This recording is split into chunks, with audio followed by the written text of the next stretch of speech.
Sziasztok, üdvözlök mindenkit! Első alkalommal úgynevezett UI-tesztet fogunk végezni, vagyis a felhasználói felület tesztjét.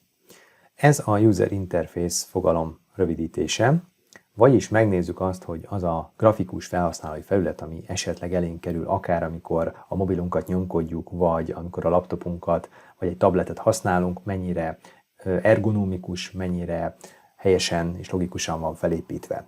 Erre mutatnék is már is egy példát.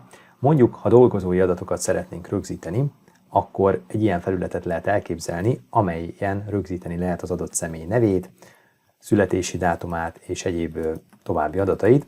Mondjuk akár a születési dátum egy naptárvezérlő segítségével is kiválasztható, és ez megkönnyíti a munkánkat, valamint a cím egyes összetevőit külön tudjuk rögzíteni, valamint egyéb adatok is szerepelnek itt, anyjaneve, személyigazolványszám, telefonszám. Amennyiben szeretném, akár ürítem az űrlapot, és előről kezdhetem a folyamatot, vagy el is menthetem ezeket az adatokat, és akkor bekerülnek valamilyen adatbázisba. Most mi csak ezzel a felülettel fogunk foglalkozni, hogy ez mennyire logikusan és helyesen van felépítve. Az nem érdekel most minket, hogy esetleg jól vagy rosszul működik ez a mentés, ez az alkalmazás. Mutatok egy másik lehetőséget, amikor a fejlesztő esetleg ezt az alkalmazást picit másképp valósította meg. Úgy is mondhatnám, hogy a jobb oldali lesz a rossz példám, míg a bal oldali a mintapélda, a mintamegoldás. Úgyhogy nézzük meg azt, hogy mi az, ami már rögtön szembetűnik, amikor elkezdjük vizsgálni itt a jobb oldali programot, hogy milyen problémák vannak esetleg rajta, ami a felhasználói felületen mondjuk kellemetlenséget, kényelmetlenséget okoz. Első körben nézzük meg a betűtípusokat, betűméreteket. Látjuk azt, hogy a születési dátum, mint címke, nagy, túl nagy a többihez képest. Ez nyilvánvalóan egy probléma, hiszen egységes betűméretet, betűtípust kellene alkalmazni, ami a címkéket illeti. Az, hogy esetleg az űrlap címe más betűmérettel van írva, vagy félkövér, az nem akkora probléma, hiszen más a funkciója, de az egyes címkék itt a beviteli mezők előtt elvárható, hogy egyforma betűtípussal és betűmérettel legyenek megjelenítve. Ez tehát probléma. Második pont, színhasználat. Betűszínek, háttérszínek és minden egyéb előforduló vezérlő szín, amit itt vizsgálunk majd.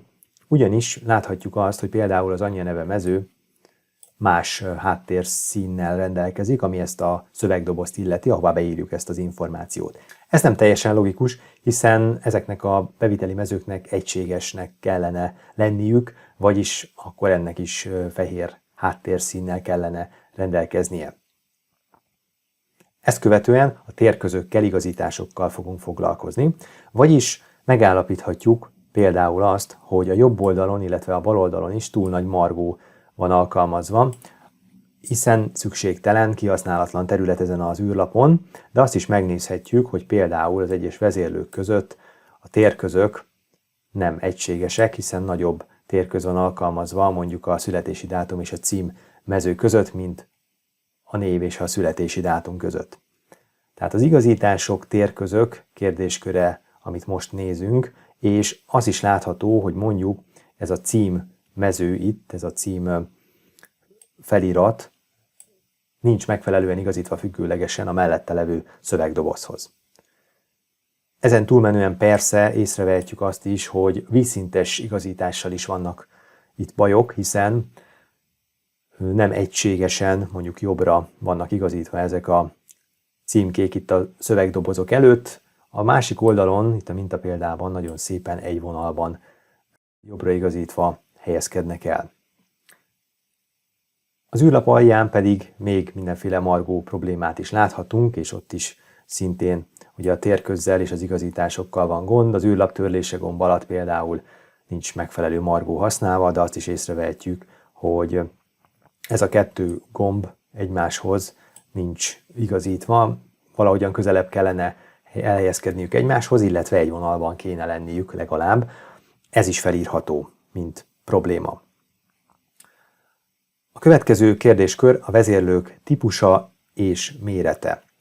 Ugyanis észrevehetjük, hogy a névmező és az anyjaneve mező, bár mind a kettő valamilyen személynevet kell, hogy tartalmazzon, ez a két szövegdoboz, nem egyforma szélességű, ez nem logikus, de ugyanakkor probléma is az, hogy esetleg az első mezőben nem fér bele egy személynek a teljes neve, vagy éppen nem látható teljes egészében. Ez is gond lehet, ez is megemlítendő, és ezt is fel kell írnunk, mint probléma. Emellett azt is észrevehetjük, hogy a születési dátum, mint dátummező nem egy naptár vezérlővel van megoldva, nem túl kényelmes, hogy ide mindig be kell írnunk a teljes születési dátumot. A másik oldalon viszont nagyon szépen egy ilyen naptár vezérlő segítségével itt akár ki is választható ez a bizonyos dátum érték, úgyhogy talán a jobb oldalon is ezt kellett volna követni.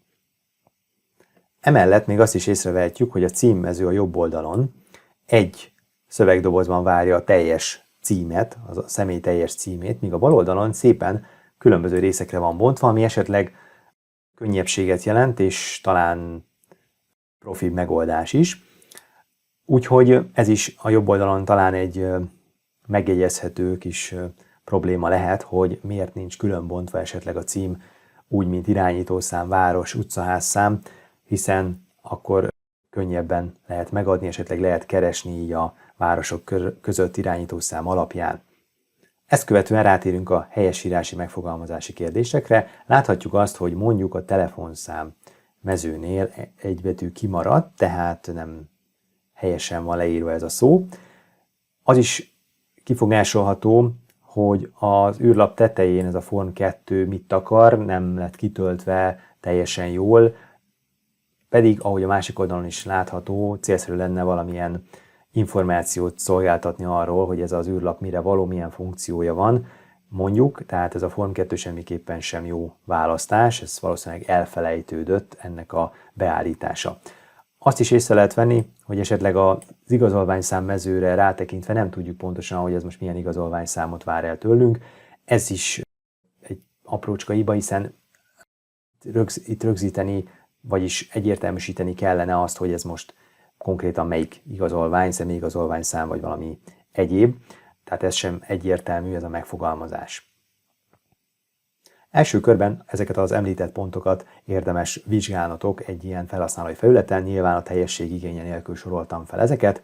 Itt most még egyszer összeszedem őket, hogy mi az, amit ilyen esetekben nagyon könnyedén végig lehet nézni, és bizony-bizony gyakran hibákat lehet találni még esetleg egy gyakran használt és sokak által használt felületen is. Köszönöm a figyelmet, remélem legközelebb találkozunk. Hamarosan egy következő videóban feladatot is kaptok arra, hogy keressetek hibákat egy felhasználói felületen. Remélem sikerül minél többet megtalálnotok. Sziasztok!